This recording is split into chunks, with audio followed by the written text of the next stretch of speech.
Baik, bismillahirrahmanirrahim. Assalamualaikum warahmatullahi wabarakatuh. Selamat pagi, siang, dan malam, saudara-saudari mahasiswa. Selamat datang kembali di mata kuliah pengantar coding. Kita sudah masuk ke minggu 10 ya. Hari ini kita akan bahas kelanjutan dari yang kita bahas sebelumnya, yaitu pemrograman modular.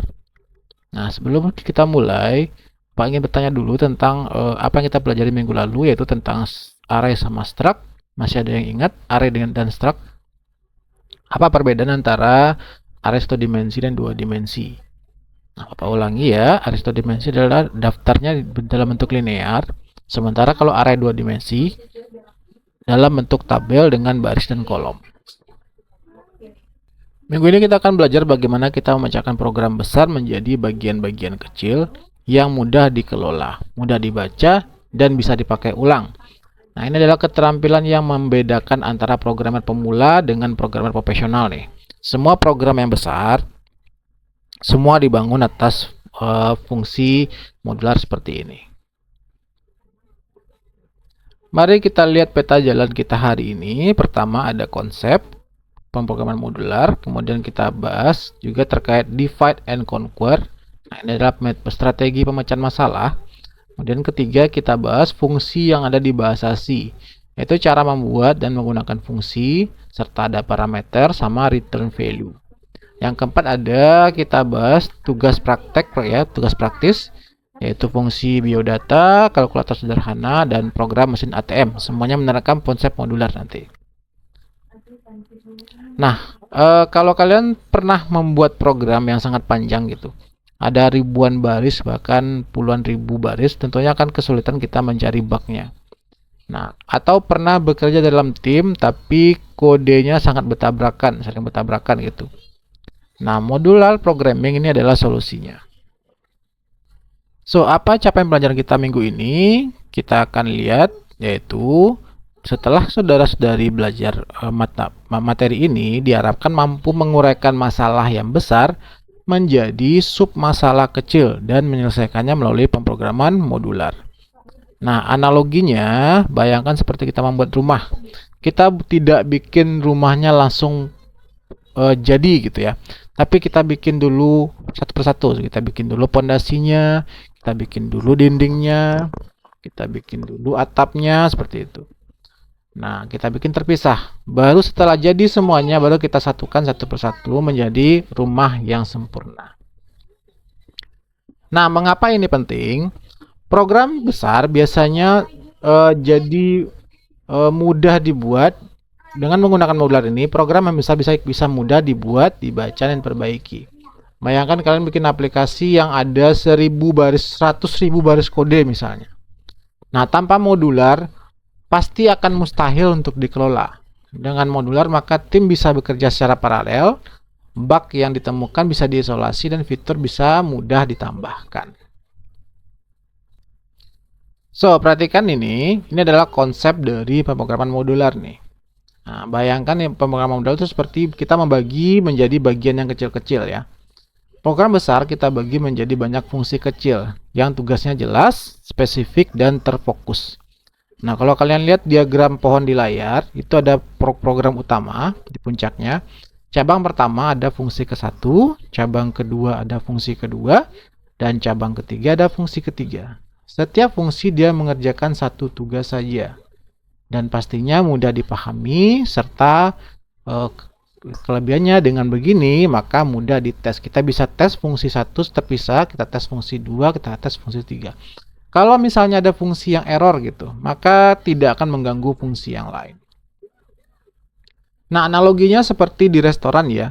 Ada chef khusus untuk appetizer misalnya. Ada chef khusus untuk main course. Ada lagi chef khusus untuk dessert. Nah, bukan satu chef yang mengerjakan semuanya, sehingga lebih efisien dan berkualitas. Sama juga seperti di restoran tadi, maka konsep ini akan sangat berguna kalau misalnya program kita sudah besar. Kalau programnya kecil seperti cuma satu fungsi sederhana saja, rasanya tidak perlu kita menggunakan modular ya, seperti restoran kecil gitu. Cukup satu orang chef saja bisa untuk membuat semua masakan. Tapi kalau restoran sudah besar gitu, masakannya banyak, menunya banyak, usernya juga banyak, maka dibutuhkanlah modular ini. Nah, analogi kedua seperti pabrik mobil misalnya. Di situ ada departemen yang mengerjakan bagian mesin saja, ada departemen yang mengerjakan bagian bodi saja, ada yang mengerjakan bagian interior saja. Masing-masing punya spesialis sendiri. Kalau dirakit baru jadi mobil lengkap. Nah, setiap fungsi dia adalah sistemnya black box. Kita tidak perlu tahu detail internal di dalamnya, asal kita tahu inputnya apa, kemudian prosesnya seperti apa, dan outputnya apa. Nah, cara pakainya cukup kita membuat abstraction ya, yaitu kita jelaskan seperti apa abstraknya, ini inputnya seperti apa, prosesnya apa, dan outputnya apa. Dan mostly kita akan menyembunyikan detail-detail yang kompleks seperti itu. Nah, keuntungan dari kita menggunakan pemrograman modular ini adalah pertama, mari kita lihat dari sisi apa manfaatnya secara spesifik nih. Pertama, tentunya program menjadi lebih pendek dan rapi. Setiap fungsi biasanya fokus di 20-30 baris saja, bukan 500 baris yang sifatnya adalah satu program penuh utuh gitu ya. Yang kedua, lebih mudah dibaca, seperti halnya buku cerita dengan bab-bab. Kita bisa lompat ke bab tertentu dan tidak perlu baca dari awal. Ketiga, mudah diperbaiki, karena kalau ada bug di fungsi A misalnya. Nah, cukup perbaiki aja fungsi A, fungsi B dan C tidak akan terganggu, dan kita bisa mengisolasi masalah kita. Nah, keuntungan keempat bisa kita pakai ulang. Nah, fungsi misalnya kita bikin sebuah fungsi yang bisa untuk mensorting gitu. Kita bisa pakai di program lain, kita bisa menggunakan yang namanya kita sebut sebagai library. Nah, kita bisa menjadikannya sebagai framework dan juga terakhir menjadikan dia sebagai open source. Sehingga orang lain bisa menggunakan fungsi yang kita bikin tadi. Sehingga semuanya ini bisa menjadi reusability-nya lebih tinggi. Dan yang kelima, manfaat dari pemrograman modular ini adalah bisa dikerjakan oleh banyak tim. Nah, tim A dia bisa kerja mengerjakan fungsi input, tim B dia mengerjakan fungsi proses, dan tim C misalnya dia mengerjakan fungsi untuk output saja, misalnya untuk menampilkan programnya. Sehingga kita bisa membagi-bagi tugas dan bisa menyebabkan development menjadi paralel dan lebih cepat. Nah, pertanyaannya nih, menurut kalian mana yang lebih penting? Apakah program itu reusability atau maintainability? Apakah program itu bisa digunakan lagi atau bisa mudah di-maintain? Nah, menurut Bapak, kedua-duanya penting. Karena sebuah program itu harus, kalau program yang digunakan banyak orang, dia harus bisa di-maintain. Dan kalau kita ingin melanjutkan program kita, maka dia harus reusability juga. So, dari mana sebenarnya konsep modular ini? Dan bagaimana kita membagi program itu menjadi program yang kecil-kecil. Nah, semuanya berasal dari strategi perang ya. Strategi perang yang disebut sebagai divide and conquer. Nah, ini adalah strategi yang sering digunakan dalam pemecahan masalah nih, yaitu divide and conquer, bagi dan taklukkan. Nah, cara terbaik untuk menyelesaikan inilah cara terbaik untuk menyelesaikan masalah besar. Tidak hanya di programming ya, tapi juga masalah-masalah di kehidupan sehari-hari. Kalau kalian misalnya menemukan masalah besar, maka jangan dianggap masalah itu menjadi sebuah masalah yang the whole problem gitu, satu masalah yang utuh. Kita bisa memecah masalah itu menjadi masalah-masalah kecil yang bisa kita isolasi di antara masalah-masalah yang lainnya. Nah, dalam divide and conquer ada 3 cara terbaik, ada 3 langkah untuk menyelesaikan masalah. Pertama, kita bagi dia menjadi masalah yang kecil. Yang kedua, kita selesaikan masing-masing masalahnya. Dan ketiga, kita gabungkan hasilnya. Nah, analoginya seperti di layar ini ya. Seperti kita memasak mie goreng. Nah, kalau kalian pikir masak mie goreng itu seperti sebuah masalah yang besar, maka pastinya akan terasa ribet seperti itu. Wah, harus masak mie goreng nih. Kompornya mana, gasnya mana gitu. Beli mie-nya di mana gitu kan. Nah, itu pasti akan menjadikan kita menjadi sesuatu yang simpel menjadi sangat rumit jadinya. Tapi kalau kita pecah-pecah masalahnya menjadi masalah yang kecil-kecil, maka akan lebih gampang. Contohnya seperti ini. Masak mie goreng itu tentunya kita harus lakukan pertama adalah kita rebus dulu mie-nya gitu kan.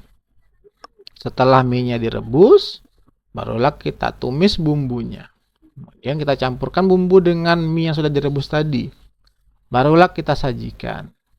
Setiap langkah sebenarnya cuma satu langkah sederhana, tapi hasilnya kalau kita gabungkan bisa jadi solusi yang kompleks dan lezat ya, karena kita masak mie goreng. Nah, contoh di programmingnya, misalnya kita bikin program kasir supermarket gitu. Nah, kita bagi dia menjadi fungsi-fungsi yang kecil. Pertama, fungsi scan barcode. Kemudian fungsi hitung total, misalnya kita ketik di sinilah. Kasir. Fungsinya apa saja? Pertama, ada fungsi scan barcode. Fungsi kedua apa? Misalnya hitung total belanja. Fungsi ketiga, fungsi apply diskon misalnya. Dan fungsi keempat misalnya fungsi cetak struk. Fungsi kelima misalnya fungsi proses bayar. Nah, masing-masing ini bisa kita kerjakan terpisah nih. Kita bikin fungsinya ini sendiri, kita bikin program sendiri, kita bikin program sendiri. Ada 5 program nanti yang kita bikin dengan ini. Lalu kita gabungkan di fungsi main. Nah, seperti itu. Nih, coba kita latihan berpikir nih sekarang nih. Bagaimana divide and conquer untuk membuat aplikasi chat misalnya. Nah, kita bikin satu lagi sebelah sini ya. Aplikasi chat. Apa kira-kira fungsi yang kita butuhkan di aplikasi chat itu? Pertama pastinya input pesan ya. Kemudian kedua, kirim pesan. Kemudian fungsi ketiga, terima pesan. Fungsi keempat apa lagi? Tampilkan pesan. Fungsi kelima apa lagi? Notifikasi. Masing-masing bisa kita jadikan dia modul, bisa kita jadikan dia fungsi. Nah, nanti kita bikin sendiri-sendiri dia programnya, nanti kita gabungkan di program main. Nah, seperti itu contohnya ya kalau untuk program. Sekarang kita masuk ke implementasinya nih. Nah, fungsi di bahasa C, fungsi itu dia seperti kotak. Nah, kotak yang menerima bahan, kemudian ada parameternya, kemudian dia melakukan pekerjaan, di dalam inilah instruksinya dikerjakannya, kemudian dia memberikan output, apa hasil dari pekerjaannya, maka dia return lah hasilnya, yaitu data atau dalam bentuk variabel gitu. Ingat ya, inputnya adalah parameter, prosesnya adalah instruksi di dalam ini, outputnya adalah return. Nah, return apa yang dia kembalikan, biasanya dalam bentuk satu variabel biasanya. Nah, silakan perhatikan sintak di layar ini. Ini adalah tipe data atau Yang mana, Kak? tipe apa yang dikembalikan oleh si fungsi itu. Nah, ini dia menentukan apa tipe data dari hasil ini. Nah, baik dia bisa dalam bentuk int, bisa dalam bentuk float atau void. Nah, void itu dia kalau dia tidak mengembalikan apa-apa. Kemudian ini nama fungsinya, yaitu nama fungsi yang seperti tadi ya, seperti misalnya fungsi input pesan, kirim pesan, terima pesan, itu adalah nama dari fungsinya. Kemudian di sini untuk nama fungsi ini dia harus kita gunakan sebagai identifier dan dia harus deskriptif dia harus menjelaskan secara utuh apa guna dari fungsi itu. Kemudian di sini ada parameter. Parameter ini adalah input yang diterima oleh si fungsi ini. Dia bisa saja tidak ada parameter, bisa saja banyak parameter, dan dia juga bisa mereturn output atau hasil pengolahan. Nah, contohnya di kehidupan nyata misalnya, kita punya fungsi blender gitu ya. Nah, misalnya contohnya kita punya fungsi sebuah blender misalnya. Blender itu dia outputnya dalam bentuk apa? Misalnya bentuknya adalah jus gitu ya, atau cairan lah. Nama fungsinya blender gitu.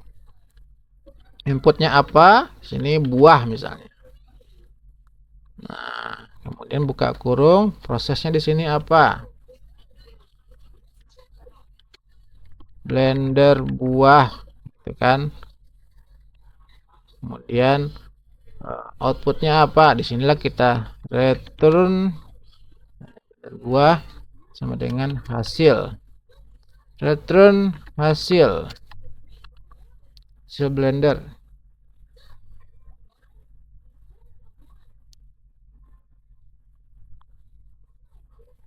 Tutup kurung, titik koma, baru tutup kurung. Nah, seperti itu contohnya. Atau fungsi mesin cuci misalnya. Mesin cuci itu dia outputnya dalam bentuk apa? Pakaian gitu kan. Namanya adalah mesin cuci. Kemudian inputnya misalnya inputnya adalah pakaian kotor. Pakaian underscore kotor. Kita tutup kurungnya, buka kurung awal. Di sini ada prosesnya cuci misalnya. Cuci, hasilnya disimpan kemana? Sama dengan pakaian bersih misalnya. Maka kita return. Ini jangan lupa tidak ada spasi ya, maka kita gunakan underscore. Tutup kurung, barulah kita tutup. Nah, seperti ini contohnya nih. Jadi ada dua fungsi yang berbeda, yang mereturn tipe data yang berbeda. Ini mereturn cairan, ini mereturn pakaian. Nah, seperti inilah konsepnya. Nah, ini contoh program lengkapnya nih. Nah, perhatikan di sini. Di sini kita punya satu buah fungsi. Fungsi ini dia dalam bentuk int, kemudian namanya adalah tambah. Parameternya 2, yaitu A dan B. Nah, dia ada di luar main ya. Ada di luar. Jadi fungsi itu adalah kita bikin di luar main. Nah, atau bisa di atas main atau di bawah main boleh. Nah, parameternya ada 2, yaitu A sama B. Tipe yang direturnkannya adalah integer. Jadi kalau kita ingin menerima dari sini, kita harus menyediakan variabel integer juga. Dan apa yang di returnnya adalah prosesnya A ditambah B. Berarti ini adalah penjumlahan ya. Nah, di dalam main di sini ya, kita menyediakan tempat untuk menerima outputnya, menerima hasil dari si fungsi tambah. Maka kita samakan dia dengan tipe datanya. Di sini int, di sini int. Nah, int hasil sama dengan tambah. Kita panggillah dia fungsi tadi. Buka kurung, ini A-nya, koma, ini B-nya. Sesuaikan dengan urutannya di ini ya. Tutup kurung, titik koma. Nah, ini ketika ini dijalankan, maka di sini dia akan memanggil ini. Nah, ketika ini dipanggil, maka akan kembalilah, dapatlah isinya outputnya di sini. Barulah kita printkan. Nah, hasilnya adalah, kalau ini berapa hasilnya? 5 tambah 8, hasilnya adalah seharusnya 5 tambah 3, hasilnya adalah 8. Nah, perhatikan ya. Main adalah fungsi juga sebenarnya, yaitu fungsi utama. Nah, fungsi main ini adalah fungsi yang dipanggil oleh sistem operasi. Sehingga semua fungsi lain kalau mau dipanggil, dia harus dipanggil di sini.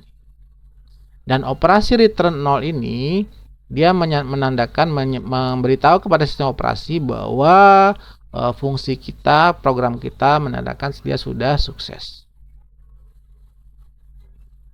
Nah, bagaimana kalau kita menambahkan fungsi lain nih? Misalnya fungsi kurang, kali, bagi, atau tambah. Nah, misalnya kita menambahkan fungsi kurang misalnya. Di sini. Mau tambahkan int kurang. Kemudian parameternya misalnya parameter A, parameter B. Buka kurung, return A dikurang B. titik koma, tutup kurung. Seperti inilah kalau kita bikin fungsi kurang. Seperti itu. Nah, satu lagi konsep yang paling penting ya, yaitu memahami scope variabel. Nah, khusus di modular ini ada yang kita sebut sebagai variabel lokal sama variabel global. Nah, ini penting nih. Ini menentukan di mana variabel itu bisa diakses. Di kolom sebelah kiri, ini ada kita sebut sebagai variabel lokal. Variabel lokal. Nah, ini adalah variabel yang hanya ada di dalam fungsi nih. Nah, dideklarasikan dalam fungsi dan hanya fungsi itu yang bisa mengaksesnya. Kenapa kita menggunakan ini? Karena kita perlu mengamankan variabel agar tidak mengganggu fungsi lain. Sehingga kita bisa membuat variabel dengan nama yang sama, tapi dalam fungsi yang berbeda. Nah, di sebelah kanan ada yang kita sebut sebagai variabel global. Nah, ini bisa dipakai di semua fungsi. Jadi kita deklarasikan di luar semua fungsi, biasanya di bagian paling atas ya, di atas main. Nah, hati-hati menggunakan variabel global ini. Kalau banyak fungsi yang mengubah isinya, maka akan sulit kita trace itu punya siapa datanya, seperti itu. Sulit kita cari bagaimana cara dibaginya. Sulit kita trace di mana errornya. Nah, best practice-nya adalah gunakan variabel lokal sebanyak mungkin, passing parameter untuk komunikasi antar fungsi, dan variabel global hanya untuk konstanta atau konfigurasi yang benar-benar dibutuhkan oleh semua fungsi dan jarang berubah.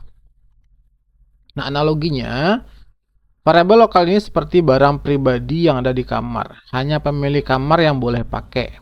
Sementara variabel global ini seperti barang di ruang tamu nih. Semua orang bisa pakai, dia bisa hilang, dia bisa rusak tanpa tahu siapa yang bertanggung jawab. Nah, seperti itu. Nah, untuk lebih paham mari kita bahas tugas 1 nih. Di tugas 1 ini adalah tugas fungsi biodata diri. Nah, kalau kalian lihat di Smile terkait tugas 1 ini,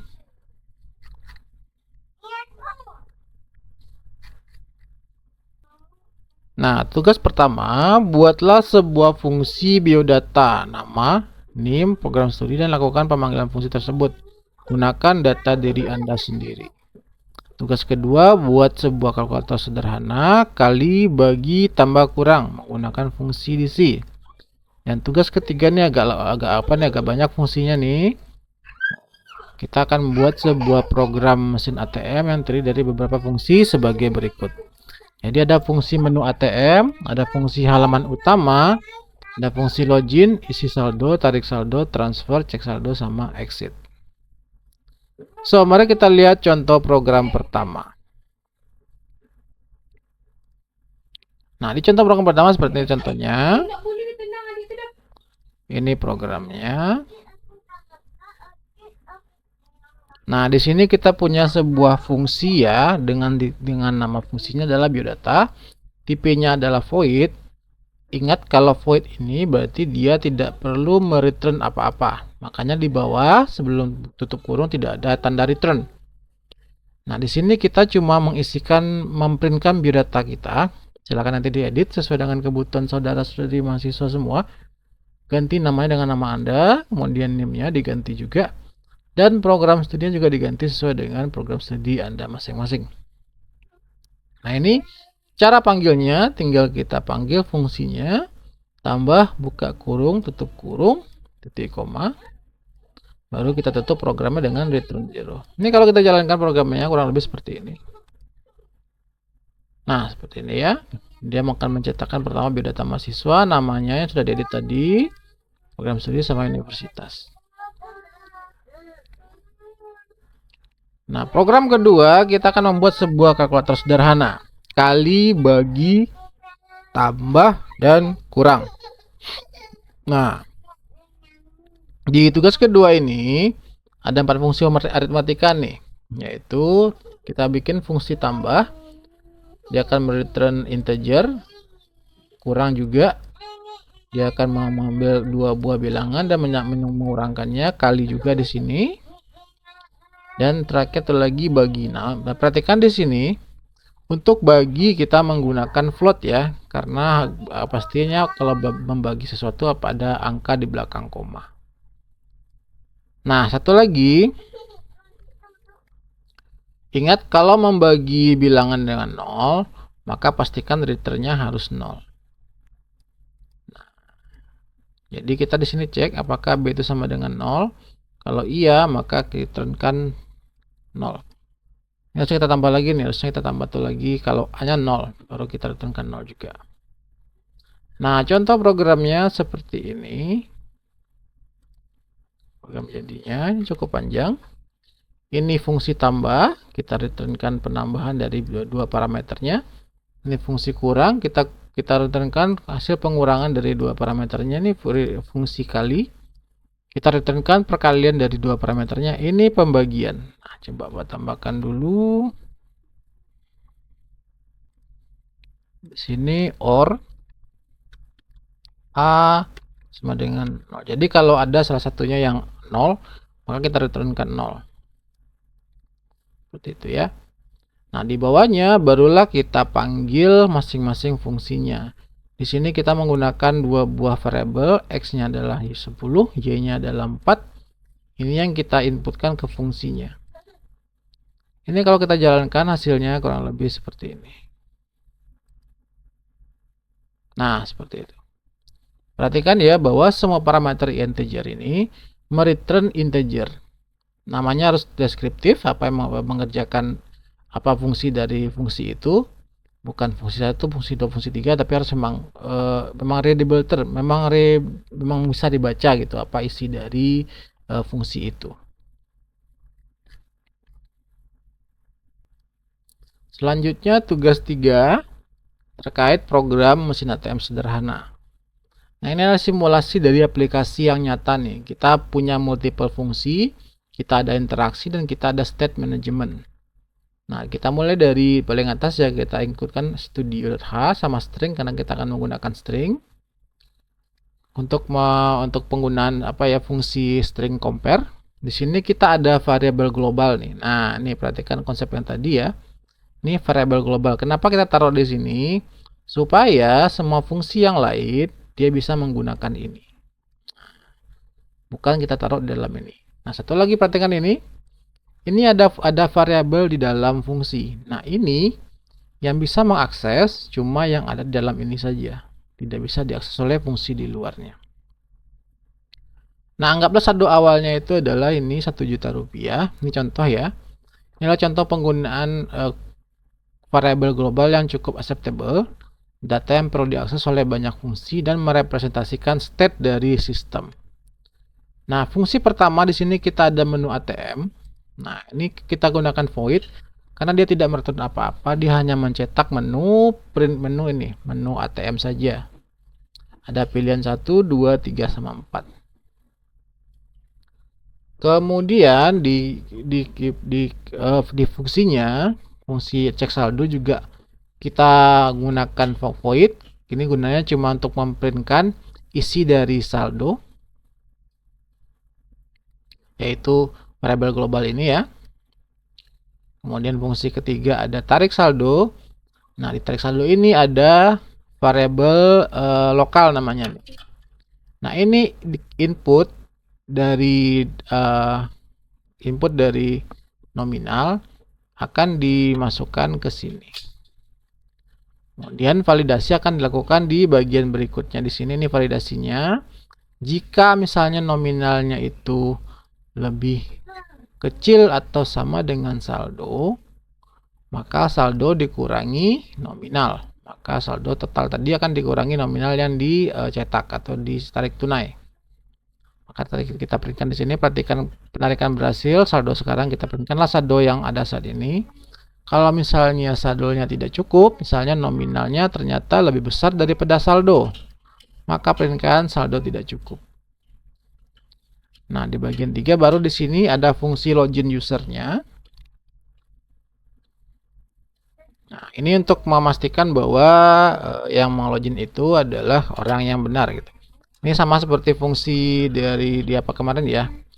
Kita menggunakan username-nya kita hardcode di sini, password juga kita gunakan hardcode. Kita gunakan flow control-nya adalah if else.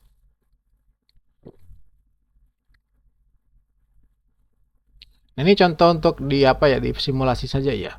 Kalau di aplikasi nyata biasanya kita menggunakan database, tidak dituliskan langsung di sini. Nah, terakhir di sini barulah ini main programnya. Nah, fungsi-fungsi yang tadi itu kita panggil sesuai dengan urutannya. Pertama yang kita panggil apa? Login dulu kita panggil. Kalau berhasil dia login, baru kita munculkan menunya. Nah, dari menu ini barulah kita panggil fungsi-fungsi yang lain nih. Fungsi-fungsi yang kita butuhkan. Fungsinya apa saja? Yaitu seperti cek saldo sama tarik saldo sesuai dengan input usernya. Seperti itu.